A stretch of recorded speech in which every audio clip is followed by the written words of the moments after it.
opat, anu tos nikah 2, anu hiji 4 tahun, anu hiji namanya 4 sasih nikah, anu hiji 4 tahun mung tacan gaduh cucu, tacan dipercantan ku Allah painten kantun sabarna. Walaupun pun bojo sok sedih, sok nangis, nu hayang boga cucu, heug abi diajak ka Tasik kan di ditu aya cucu Cahyati, ngambek gitu kan abi teh nya hayang ieu we engko ya pun bojo mah gitulah. Saha nu lepat Bu? Yo saha lepat bojo kan cucunya. Nah, abi kalaresan mungkin dina-dina dia karena diminta untuk juga memberikan motivasi, mungkin motivasi naonnya bingung. Panginten banyak orang bertanya, Kang Diki kumaha sih carana biar harmonis suami istri? Teu kadang Kang Diki misalnya selingkuh jeung me teu segala macam teh. Atau kumaha alhamdulillah. Tah ya Pak alhamdulillah. Si abi teh da abi mah kitu adana gitu. Saya ceritakan dulu sejarah bahwa kalau pami misalnya keharmonisan mau tes diajarkan contohan abi, contohan istri itu biasa karena tiap orang punya beda karakter masing-masing.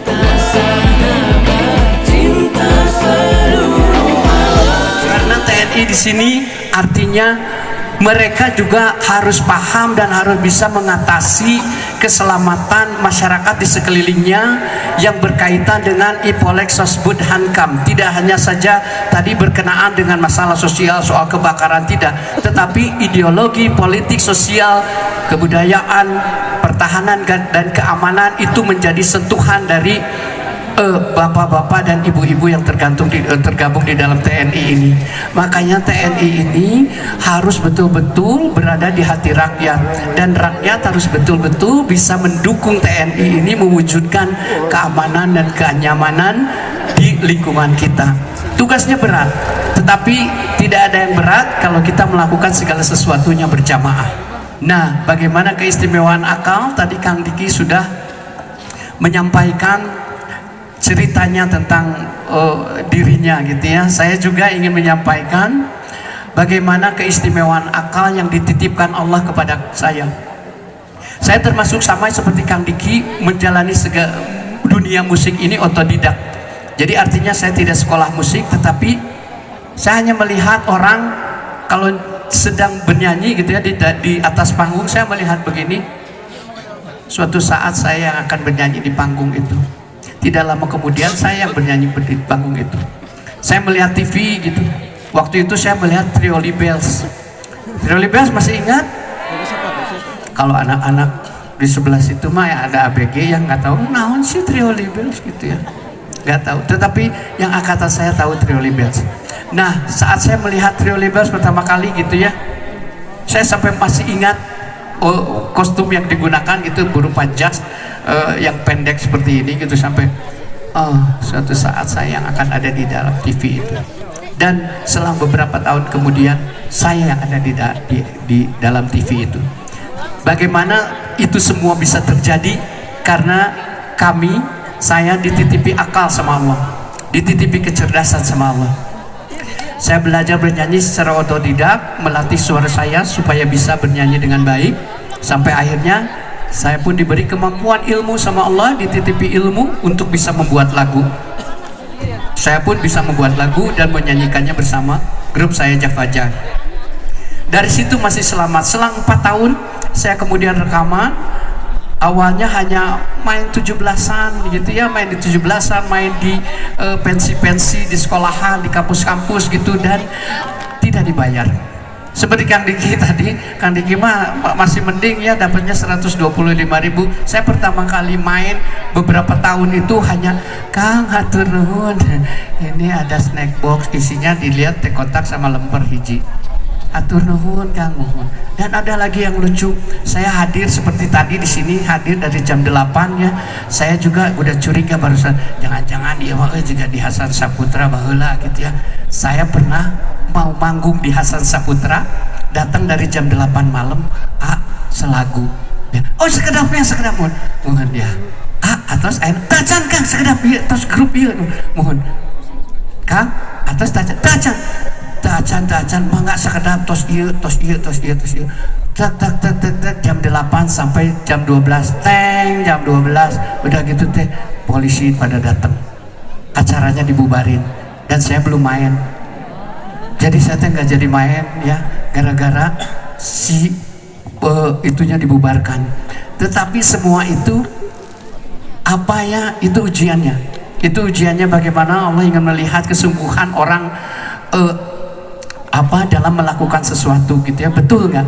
Nah selang begitu perjuangan terus sampai saya main di mana ya, di Garut ya, di daerahnya Kang Diki, main di Garut, sukses gitu. Pas giliran bayar panitia itu, aduh Kang punten terbiasa bayar sesuai yang dijanjikan, WA tuh STNK sebagai itikan baik kita, STNK mobil DX 82 jeung naon STNK mun BPKB mah rada kahartosnya. Ari STNK mah da naon dicalokeun ke orang ke penggelapan cenah 37 lapis, benang deui pastalnya 378. Jadi teu para rugu. Dari situ Masya Allah, kita sih cuma senyum aja ya. Maksudnya kita sudah melihat orang bahagia gitu ya, terus panitianya tidak juga bisa membayar. Kenapa tidak bisa membayar? Acara sukses, penontonnya banyak. Ya itu mah ya rahasia panitia. Sampai akhirnya kita pun merelakannya. Sudah selang 4 tahun, tetapi dari situ kita pindah ke Jakarta dan kita rekaman, dan Allah berikan lagi titipan. Yang tadi, yang pertama apa? Tenaga kita ini masih muda-muda, masih kararasep, masih secara rangker ya. Kapunggur mah saya nganggo rompi kieu teh tara nganggo lebetan deui.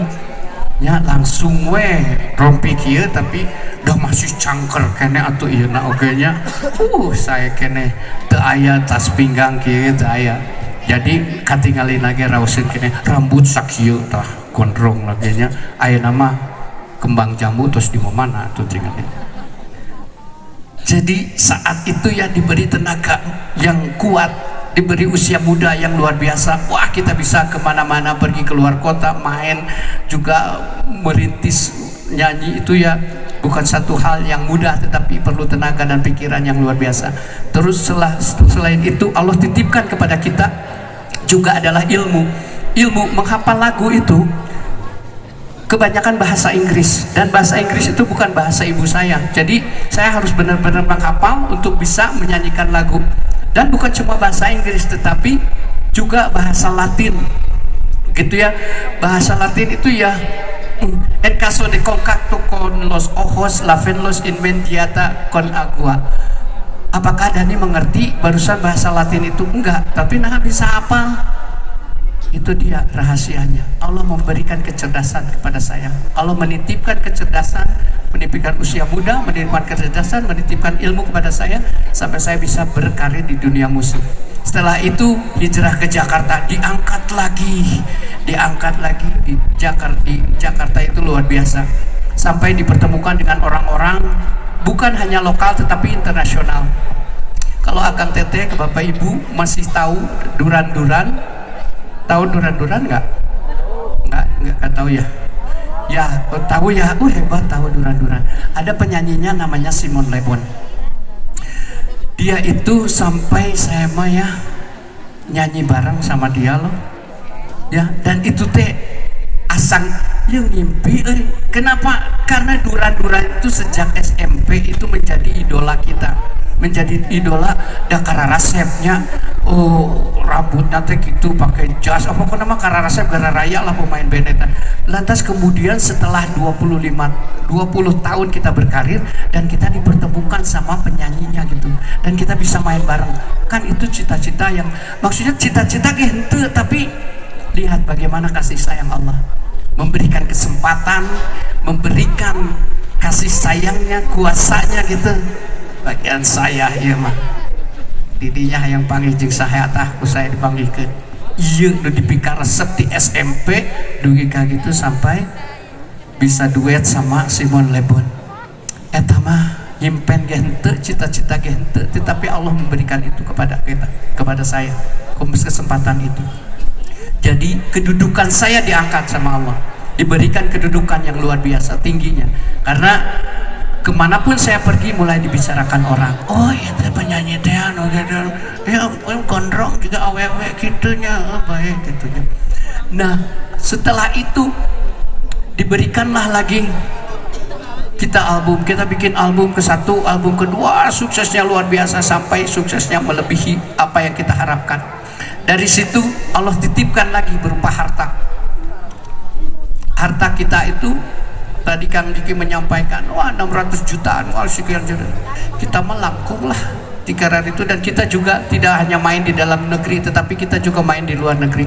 Kita main di Hard Rock Singapura, kita main di Hard Rock Kuala Lumpur gitu, dan kita memakai baju-baju yang pada waktu itu hanya digunakan oleh artis-artis dunia, dan kita membeli baju-baju itu. Bagaimana Allah memberikan kasih sayangnya kepada kita gitu, bahwa kita bisa, kita tuh hidup di mimpi orang mah cuma mimpi, kita mah mengalami seperti itu gitu ya. Itu karena kasih sayang Allah, Allah titipkan itu. Tetapi saat dititipi yang namanya harta itu, hati-hati. Makanya orang teh kita kebanyakan pengen, ya Allah berikan rezeki yang berlimpah, abdi mah yang beunghar ya Allah, alim deui ka Bang Emok ya Allah, pokoknya mah pinjaman online alim ngabdi, jadikan aku kaya.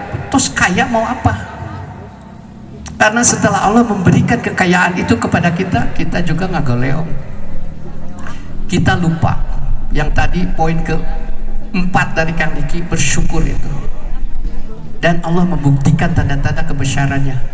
Wa izta'azana la in syakartum la azidanakum wa la in kafartum inna azabi lasadid. Hey, jangan lupa bersyukur ya, aku tambah nikmatnya terus nanti. Tetapi kalau kamu ingkar atas nikmatku, ingat, azabku sangat pedih. Dan itulah yang terjadi. Azabku sangat pedih itu luar biasa. Dari yang kita hanya memerlukan waktu 5 tahun, 6 tahun, 4 tahun perintisan di Bandung, pergi ke Jakarta 2 tahun, diangkat setinggi-tingginya sama Allah. Di dunia musik itu seperti apa. Tetapi dari mulai album kedua itu, setelah 6 tahun ke sana, kita gitu, kita menurun, terutama dari apa? Karena perilaku kita yang salah, perilaku salah memperlakukan titipan-titipan Allah yang ada pada diri kita. Yang paling utama adalah kita lupa bersyukur. Dan saat kita lupa bersyukur, itu azab Allah yang pedih itu, azab Allah yang keras itu di dunia aja sudah kebuktian luar biasa. Jadi jangan sekali-kali kalau para ustadz nanti, ustadz seperti Kang Irwan ya, menyampaikan nanti nasihat-nasihatnya, itu yakini. Karena hakikat dakwah itu adalah kita meyakini apa yang didakwahkan, kemudian kita melihat apa yang didakwahkan itu terjadi di lingkungan kita, dan kemudian yang hakikatul haknya adalah yang didakwahkan itu terjadi kepada diri kita. Nah, jadi saat itu terjadi kepada diri kita, alhamdulillah Allah masih memberikan panjang umur kepada saya gitu ya, untuk mentaubati segala kesalahan saya, segala kekurangan saya yang terjadi. Dan Allah masih, insya Allah, Allah semoga menerima taubat saya gitu ya, karena saya betul-betul menyesali segala sesuatu yang keburukan, kejelekan yang pernah saya lakukan. Insya Allah dengan hadirnya kebaikan-kebaikan yang terjadi kepada diri saya, termasuk kebaikan malam ini luar biasa, pangangkena kanyaahna ti koramil 0912 ya, kepada saya itu menjadi tanda bahwa semoga itu menjadi tanda bahwa Allah ridho kepada taubat saya, dan Allah akan terus memperbaiki keadaan saya, karena saya yakin sama janji Allah bahwa illa man taba wa amana wa amila amalan solihan faulaika yubaddilullahu sayyiatihim hasanat wa kana Allahu ghafurur rahima. Saya yakin itu, Ghafurur rahima, Allah maha pengampun, maha penyayang. Saya sudah mentaubati, menyesali segala sesuatu keburukan yang terjadi pada diri saya kepada Allah, dan Allah menyatakan bahwa jadi benar-benar mentaubati, menyesali segala sesuatu keburukan yang terjadi pada diri ini. Ya Allah, saya menyesali semuanya. Baik, perbaiki keimanan apa yang harus dilakukan. Illa man taba, sok aya nama taubat wa amalahu, dan perbaiki keimanan dan kemudian lakukan banyak amal soleh. Dan janji Allah kepada setiap orang-orang yang bertobat, memperbaiki keimanannya dan melakukan banyak amal soleh, yubadilullahu sayyi'atihim hasanat. Sebanyak apapun kesalahan, keburukan yang pernah dan dilakukan, Allah akan ganti dengan kebaikan-kebaikan yang banyak, termasuk kebaikan malam ini. Luar biasa. Dan insya Allah semua kayaknya sekarang udah 15 derajat, ini semakin ini ya dan sebagian juga udah mulai melipir gitu. Mudah-mudahan apa yang saya sampaikan ini membawa inspirasi kebaikan untuk kita semua, terutama untuk saya. Dan segala rupiah anu didugikeun upami aya kalepatan eta murni kalepatan ti saya, kebodohan saya, kekurangan ilmu yang ada pada diri saya. Saya hanya mencoba untuk menunaikan kewajiban yang melekat pada diri seorang muslim untuk sama-sama menyampaikan kebaikan, saling menasihati dalam kebenaran dan kesabaran. Insya Allah itu yang ingin saya lakukan. Bapak Ibu, rupina sakitu anu tiasa kadugikeun ku saya, mugi segala sesuatunya Allah ridho untuk melimpahkan rahmatnya kepada kita semua dan menyempurnakan petunjuk untuk segala urusan kita. Sakali deui dirgahayu TNI yang ke-78, insyaallah TNI selalu di hati rakyat, TNI selalu sinergis dengan rakyat, dan TNI selalu mendapatkan ridho dari Allah Subhanahu wa taala sebagai satu-satunya sebagai penjaga NKRI yang paling utama. Insyaallah, amin ya Allah ya rabbal alamin. Subhanaka Allahumma wa bihamdika asyhadu an la ilaha illa anta astaghfiruka wa atubu ilaik. Wassalamualaikum warahmatullahi wabarakatuh.